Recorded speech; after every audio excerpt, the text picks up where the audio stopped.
नमस्कार। इस वीडियो में आज हम बात करेंगे गढ़वाल तथा कुमाऊं पर गोरखा शासन। हम पढ़ रहे हैं उत्तराखंड का इतिहास और उत्तराखंड के इतिहास में एक बहुत ही महत्वपूर्ण टर्निंग पॉइंट रहा गढ़वाल तथा कुमाऊं पर गोरखाओं के आक्रमण का और प्लस गोरखाओं के शासन का। अगर मैं इस समय की बात करूं तो ये समय था 1790 से लेकर के और 1815-16 तक गढ़वाल और कुमाऊं के हिस्से पर गोरखाओं का शासन रहा और इसने किस तरीके से उत्तराखंड की राजनीति को या उत्तराखंड की शासन व्यवस्था को या सामाजिक ताने बाने को प्रभावित किया, हम इस बारे में बात करेंगे। सबसे बड़ी चीज हम आज इस वीडियो में स्पेशली हम बात कर रहे हैं कि किस तरीके से कुमाऊं और गढ़वाल पर गोरखाओं ने कब्जा किया। बाद में शासन व्यवस्था की बात हम बाद वाले वीडियोज में करेंगे। अच्छा, गढ़वाल वाले हिस्से पर जो वंश शासन कर रहा था वो था पवार वंश, यानी पवार वंशी राजा गढ़वाल वाले हिस्से पर शासन कर रहे थे, जबकि वहीं पर कुमाऊं वाले हिस्से पर जो शासक राज कर रहे थे वो थे चंद्रवंशी शासक। ध्यान से सुने, चंद्रवंशी शासक राज कर रहे थे। ठीक हो गया। तो आखिर कहानी कहां से शुरू हुई इस दौर के बारे में जब हम शुरुआत से बात करते हैं। ये दौर है 1790 का दौर और 1790 में पवार वंशी चंद्रवंशी जो शासक कुमाऊं वाले हिस्से पर राज कर रहा है उनका नाम है महेंद्र चंद्र। ध्यान से सुनने जरा, उनका नाम है महेंद्र चंद्र। जबकि उसी दौर में गढ़वाल के पवार वंशी राजा जो यहाँ शासन कर रहे हैं उनका नाम है प्रद्युम्न शाह। प्रद्युम्न शाह आपको बता दें, प्रद्युम्न शाह गढ़वाल पर शासन करने से पहले कुमाऊं पर भी शासन कर चुके थे, लेकिन बाद में वो जो है कुछ राजनीतिक परिस्थितियों की वजह से, थोड़ा लंबी कहानी है, हम बाद में बात करेंगे, कुछ राजनीतिक परिस्थितियों की वजह से वहां कुमाऊं वाले शासन को छोड़ करके और गढ़वाल की गद्दी पर वो बैठ गए। उनका नाम है प्रद्युम्न शाह। तो यहाँ पवार वंशी राजा है प्रद्युम्न शाह और वहां कुमाऊं पर शासक राज कर रहा है महेंद्र चंद्र। लेकिन एक व्यक्ति की जो यहाँ पे महत्वपूर्ण भूमिका है गढ़वाल और कुमाऊं पर गोरखा आक्रमण को लेकर के, उनका नाम है हर्षदेव जोशी। जरा इनके बारे में हमें थोड़ा बहुत जानना पड़ेगा। ये है हर्षदेव जोशी। असली में हर्षदेव जोशी कुमाऊं के राजाओं का यानी चंद राजाओं का एक बहुत ही महत्वपूर्ण मंत्री हुआ करते थे, लेकिन बाद के जो लास्ट के चंद्रवंशी जो राजा थे उनके साथ हर्षदेव जोशी की बनी नहीं। इसके पीछे राजनीतिक कारण थे, क्योंकि असली में क्या हुआ कि जब प्रद्युम्न शाह कुमाऊं में प्रद्युम्न चंद के नाम से गद्दी संभालते थे तो उनके समय उनका एक महत्वपूर्ण मंत्री हुआ करता था हर्षदेव जोशी। लेकिन बाद में यहाँ पवार वंशी राजा, उनका नाम था, जो राजा अंतिम थे उनका नाम था जयकीर्ति शाह। जयकीर्ति शाह जो प्रद्युम्न शाह के भाई थे, उनकी मृत्यु होने पर प्रद्युम्न शाह ने कुमाऊं की गद्दी छोड़ दी और वो वापस आ गए अपने पवार वंश का गद्दी संभालने के लिए और उन्होंने हर्षदेव जोशी को कुमाऊं की गद्दी पर बैठाया। लेकिन वहां ऐसी राजनीतिक उथल पुथल हुई कि हर्षदेव जोशी को कई बार संघर्ष करने के बावजूद भी कुमाऊं का शासन नहीं मिला और वो थक हार करके वापस जो है वो प्रद्युम्न शाह के पास आ गए। प्रद्युम्न शाह ने हर्षदेव जोशी को यहाँ पौड़ी में जागीर पड़ती है जिसका नाम है पैड की जागीर दी और हर्षदेव जोशी को कहा कि आप यहाँ रह के आराम से जागीर चलाओ और आनंद का जीवन जिए। इससे क्या प्रद्युम्न शाह कौन थे? जो इससे भी पहले कुमाऊं पर शासन कर चुके थे और वहां उनका जो है महत्वपूर्ण मंत्री था हर्षदेव जोशी। ये कहानी आपको जरा याद रखनी पड़ेगी, समझिएगा। लेकिन हर्षदेव जोशी प्रद्युम्न शाह से नाराज था। अब हर्षदेव जोशी प्रद्युम्न शाह से क्यों नाराज है इसे समझना पड़ेगा। हर्षदेव जोशी प्रद्युम्न शाह से इसलिए नाराज है क्योंकि इन्होंने हर्षदेव जोशी की मदद की कि आप कुमाऊं में खुद का शासन स्थापित करो, लेकिन कभी भी प्रद्युम्न शाह खुद जाकर के कुमाऊं की गद्दी पर कब्जा नहीं किया, कभी नहीं। उन्होंने कहा ठीक है, जैसा तुम कर दो, हम अपने पवारों में, अपने श्रीनगर में खुश हैं, अपना राज्य में खुश हैं। ये बंद जो हर्षदेव जोशी जो पैडलशी में बैठे हुए, इनके दिमाग में चल रही है कुमाऊं का रजवाड़ा यानी कुमाऊं का शासन। उनके दिमाग कैसे भी करके वो कुमाऊं के शासन पर कब्जा करना चाहते थे। और इसके लिए उन्होंने चाल चली। उन्होंने क्या किया कि यहाँ उनकी नजर गई नेपाल पर, क्योंकि ये प्रद्युम्न साथ उनका साथ नहीं दे रहा था। उनकी नजर गई नेपाल पर और उन्होंने नेपाल के राजा, उस जमाने में जो नेपाल के राजा थे उनका नाम था, उस दौर के उनका नाम था रण बहादुर शाह। रण बहादुर शाह, रण बहादुर शाह से मुलाकात की और कहा कि आप कुमाऊं पर एक बहुत ही कमजोर शासक बैठा हुआ है, इसलिए आप कुमाऊं पर आक्रमण करके, चंद वंश पर आक्रमण करके वहां कब्जा कर लीजिएगा। रण बहादुर शाह को ये बात बहुत अच्छी लगी।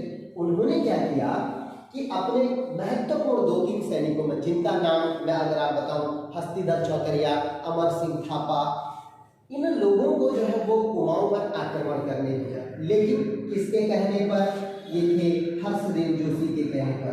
हर्षदेव जोशी उस समय तक कौन थे? पैगलेशों के जागीरदार। लेकिन ध्यान से सुनना जरा, इन्होंने नेपाल के लोगों को अपने यहाँ बुला दिया कुमाऊं पर कि आप आओ और महेंद्र चंद जो कि कमजोर शासक है उसको हराकर कुमाऊं पर कब्जा कर। समझे जरा। तो रण बहादुर शाह ने नेपाल से एक अच्छी खासी सेना भेजी और इस सेना का जो मुख्य रूप से 2 लोग नेतृत्व कर रहे थे, वैसे तो बहुत सारे थे, 2 लोग मुख्य रूप से नेतृत्व कर रहे थे, उनका नाम था हस्तिधर चौतरिया और अमर सिंह थापा। ठीक हो गया। अब ये कब की बात हुई है? ये बात है 1790 की। 1790 में नेपालियों ने यानी गोरखाओं ने कुमाऊं पर आक्रमण किया। अब यहाँ जो राजा था महेंद्र चंद, जो कि कमजोर शासक था। दूसरी चीज, महेंद्र चंद का साथ जो है वो हर्षदेव जोशी ने नहीं दिया, बल्कि उसने गोरखाओं का साथ दिया। ध्यान से सुने जरा। तो हर्षदेव जोशी की सहायता से गोरखाओं ने महेंद्र चंद पर आक्रमण किया और ये जो युद्ध हुआ महेंद्र चंद और गोरखाओं के बीच, ये अल्मोड़ा में एक जगह पड़ती है जिसका नाम है हवालबाग। हवालबाग एक छोटा सा युद्ध हुआ हवालबाग का और इस युद्ध में महेंद्र चंद मारे गए। महेंद्र चंद जो है वो कुमाऊं के चंद वंश के अंतिम राजा थे जो हवालबाग में मृत्यु हो गई उनकी। इस तरह से कुमाऊं में आसानी से गोरखाओं का शासन स्थापित हो गया। ठीक है। अब क्या हुआ कि भाई हर्षदेव जोशी को जो कि प्रद्युम्न शाह से भी उनकी एक प्रकार से मन दुश्मनाई थी, वो चाह रहे थे कि मैं प्रद्युम्न शाह को भी जो है वो सबक सिखाऊंगा, क्योंकि उन्होंने कुमाऊं पर कब्जा करने में मेरी इनडायरेक्ट मदद की लेकिन डायरेक्ट कभी मदद नहीं करी।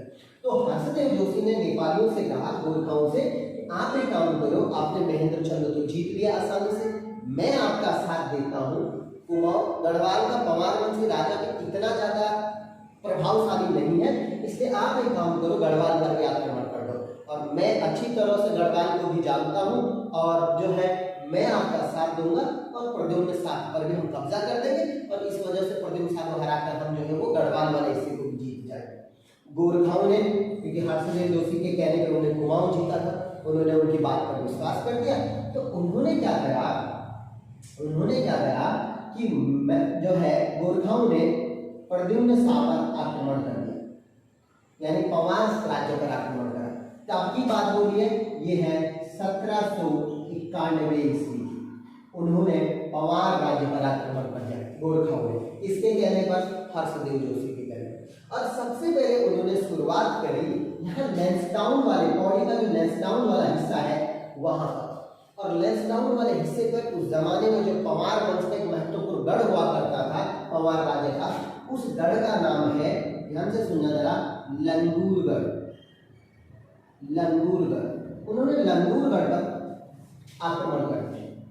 लेकिन लंगूरगढ़ पर कहते हैं कि पवार राजाओं के जो सैनिक थे, पवार जो सैनिक थे, उन्होंने इतना तगड़े तरीके से उसका विरोध किया कि कई महीने बीतने पर भी जो है गोरखा जो है वो लंगूरगढ़ को नहीं जीत पाए। परेशान हो गए गोरखा, गोरखाओं ने पूरे लंगूरगढ़ को घेर रखा है लेकिन वो उसको जीत नहीं पा रहे हैं। और यहाँ पवार सैनिक बिल्कुल डटे हुए हैं, वो भी अपने राज्य को नहीं देना चाहते। लेकिन इसी समय एक घटना घटित हो गई। घटना क्या घटित हुई कि यहाँ नेपाल के बगल में ही चाइना पड़ता है और चाइना के राजा को पता चल गया कि जो नेपाल का शासक है वो आजकल गढ़वाल और कुमाऊं को युद्धों में व्यस्त है, यानी उसके जो बड़े बड़े सैनिक हैं, ज़्यादातर जो सेना है वो गढ़वाल और कुमाऊं के युद्धों में व्यस्त हो रही है। अच्छा, तो चाइनीज ने क्या करा, ठीक 1792 में, ध्यान से सुनना, चाइनीज ने क्या करा, 1792 में नेपाल पर आक्रमण कर दिया। अब नेपाल पर आक्रमण करा तो ये सूचना मिल गई यहाँ नेपाली सेनापतियों को, जो कि अमर सिंह थापा, हस्तिदार चौधरी जैसे लोग थे, उनको ये सूचना प्राप्त हो गई कि भाई तुम तो गढ़वाल और कुमाऊं जीतने जा रहे हो, यहाँ तो भैया अपना राज्य जाने वाला है, क्योंकि चाइनीज लोगों ने बहुत बड़ी मात्रा में यहाँ आक्रमण कर दिया है। तो अब गोरखाओं ने सोचा कि ऐसा करते हैं, वापस चलते हैं, ये तो हम बाद में भी जीत लेंगे लेकिन अपना घर बचा लें। ठीक हो गया। लेकिन गोरखाओं ने एक बात सोची कि हमने इतने दिनों तक इस लंगूरगढ़ को घेर के रखा, अगर हम ऐसे ही वापस चले जाएंगे हमको नुकसान भी हो जाएगा, दूसरी बेइज्जती भी हो जाएगी। तो इस वजह से क्या हुआ कि गोरखाओं ने प्रद्युम्न शाह को कहा कि अगर तुम चाहते हो कि हम दोबारा तुम्हारे राज्य पर आक्रमण न करें तो तुम एक काम करो, तुम जो है हमको टैक्स दो। तो टैक्स देने के लिए क्या हुआ, गोरखाओं और प्रद्युम्न शाह के बीच में एक समझौता हुआ, एक संधि हुई। वो संधि हुई 1792 में, इसे कहा गया लंगूरगढ़ की संधि। कई जगह 1791 में दिया हुआ है, गलत है, 1792 में लंगूरगढ़ की संधि, यही लंगूरगढ़ में एक संधि हुई। इस संधि के तहत यह निर्धारित किया गया कि जो प्रद्युम्न शाह है पवार वंशी राजा, वो गोरखाओं को 2500 रुपये वार्षिक, सालाना 2500 रुपये वार्षिक टैक्स देंगे। ध्यान से सुनना, वार्षिक टैक्स देंगे, और इसके बदले जो गोरखा है वो अब पवार राज्य पर आक्रमण नहीं करेंगे।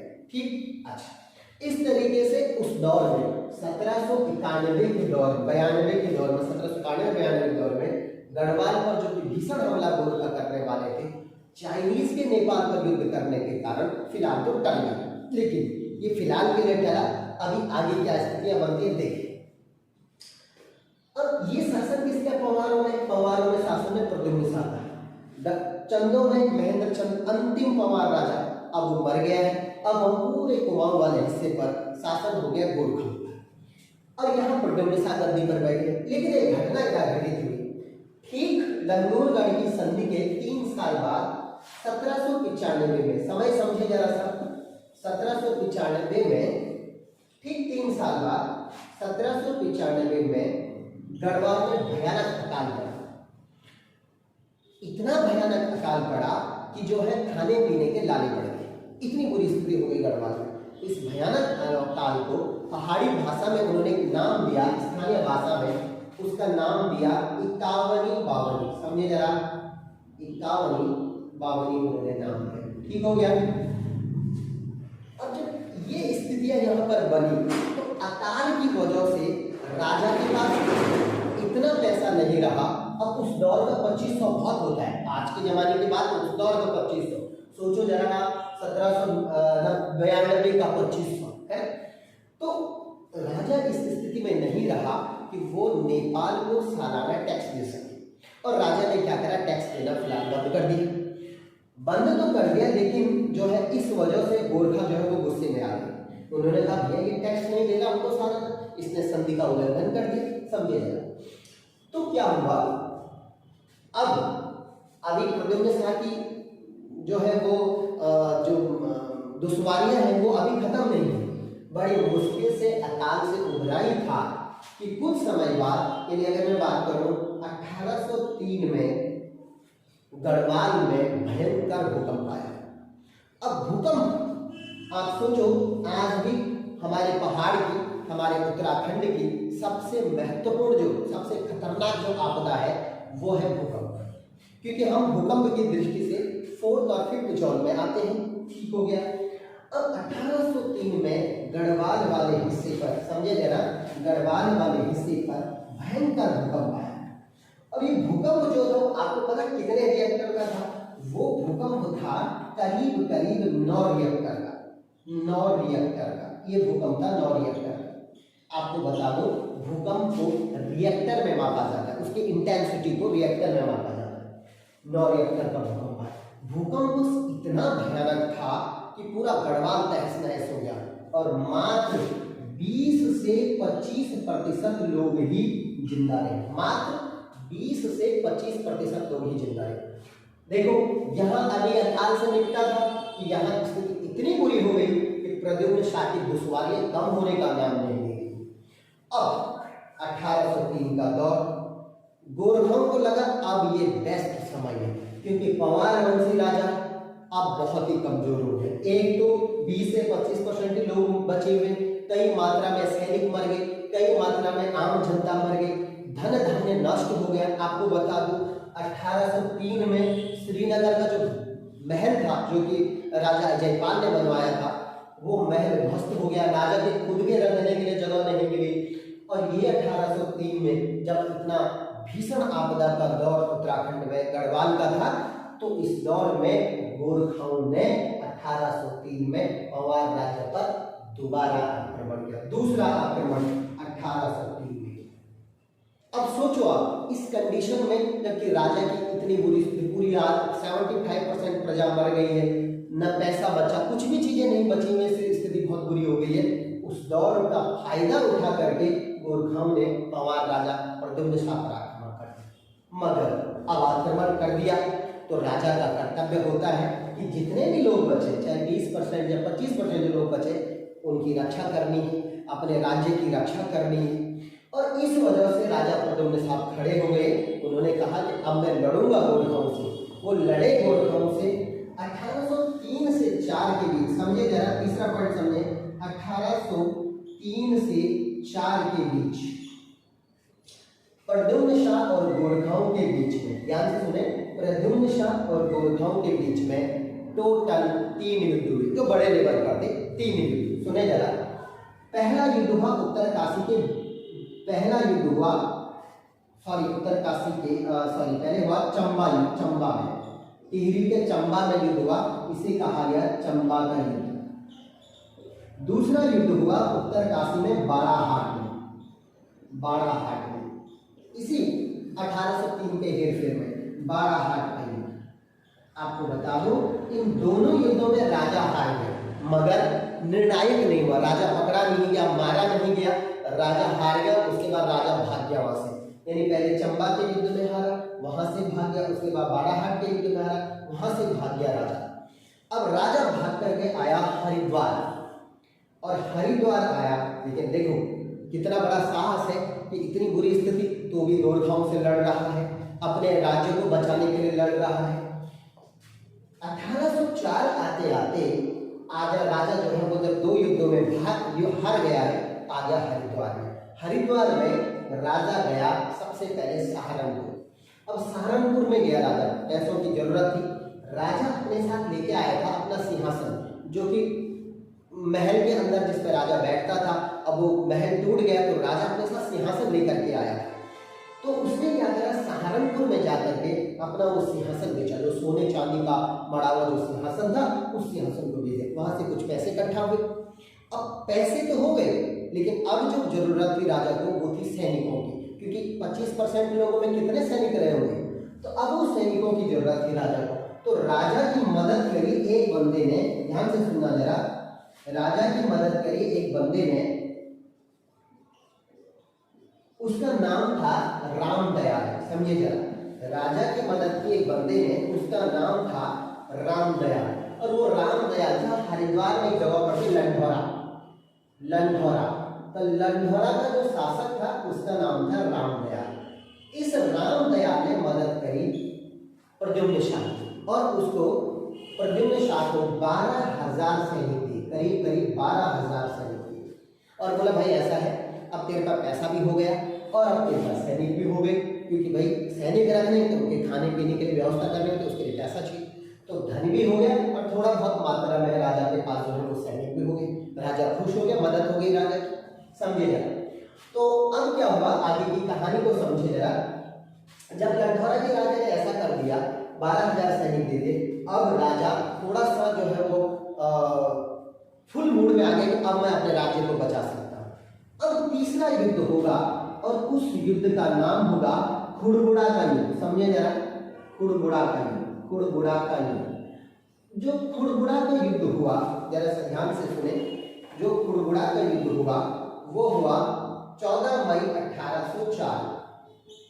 14 मई 1804 ये युद्ध बहुत ही भयानक हुआ लेकिन निर्णायक साबित हुआ। इस युद्ध में 14 मई 1804 को खुड़बुड़ा के युद्ध में महाराजा प्रद्युम्न शाह वीर गति को प्राप्त हो मर गए। इस तरीके से प्रद्युम्न शाह जो कि श्रीनगर के पवार वंशी अंतिम राजा थे, अब वो मर गए। पवार वंश खत्म नहीं हुआ, ये अंतिम राजा नहीं थे पवार वंश के, ये सिर्फ श्रीनगर के अंतिम राजा थे, क्योंकि पवार वंशी लोग बाद में टिहरी में भी गए, तब वो टिहरी के राजा कहलाए। ठीक हो गया। तो इस तरीके से प्रद्युम्न शाह मारे गए। इस युद्ध में प्रद्युम्न शाह के मरने के बाद गोरखाओं का गढ़वाल पर भी शासन हो गया। कब से? 1804 से। 1790 से उनका कुमाऊं का शासन चल रहा है और 1804 से अब गढ़वाल पर भी गोरखाओं का शासन हो गया। इस तरीके से गढ़वाल और कुमाऊं पर अब संयुक्त रूप से गोरखाओं का शासन स्थापित हो गया। ठीक हो गया। अच्छा, जो प्रद्युम्न शाह है उनके साथ उनके दो भाई महाराजा प्रीतम शाह और पराक्रम शाह उन्हीं के साथ लड़ रहे थे युद्धों में। दूसरी चीज, प्रद्युम्न शाह का बेटा था जिनका नाम था महाराजा सुदर्शन शाह, जो बाद में दोबारा पवार वंश की स्थापना करेंगे, वो भी प्रद्युम्न शाह के साथ थे। गोरखाओं ने क्या करा कि प्रद्युम्न शाह का जो भाई था प्रीतम शाह, उसको पकड़ करके काठमांडू भेज दिया। इसको राजा के बेटे काठमांडू भेजो, पता चल जाएगा हमने कैसे कर दिया गढ़वाल पर कब्जा। दूसरी चीज, प्रद्युम्न शाह का जो भाई पराक्रम शाह था वो यहाँ कांगड़ा चले गया। कांगड़ा की जगह पड़ती है, कांगड़ा चले गया। वहां राजा का नाम था संसार चंद्र। तो संसार चंद्र जो है उनके नाना जी हुआ करते थे, उनके पास चले गया, उसके बाद शरण ले गए। प्रद्युम्न शाह का जो बेटा सुदर्शन शाह था वो यहाँ हरिद्वार में एक जगह पड़ती है ज्वालापुर। असली में ये संपूर्ण हरिद्वार पर गोरखाओं का शासन नहीं हुआ, क्योंकि आधे हरिद्वार पर तो जो है वो अंग्रेजों का शासन था। तो इस वजह से सुदर्शन शाह अंग्रेजों के शासन में चले गए, ज्वालापुर चले गए। अब नेपाली जो था वो अंग्रेजों के राज्य में प्रवेश नहीं कर सकते थे, इसलिए वो वहां पर जो है वो सुरक्षित हो गए। कहाँ पे? ज्वालापुर में। इस प्रकार संपूर्ण उत्तराखंड पर गोरखाओं का शासन स्थापित हो गया और ये शासन चलेगा 1815-16 तक, जब तक कि दिल्ली से अंग्रेज आकर गोरखाओं को गढ़वाल और कुमाऊं यानी संयुक्त उत्तराखंड से भगा नहीं लेते हैं, तब तक यहाँ गोरखाओं का शासन चलेगा।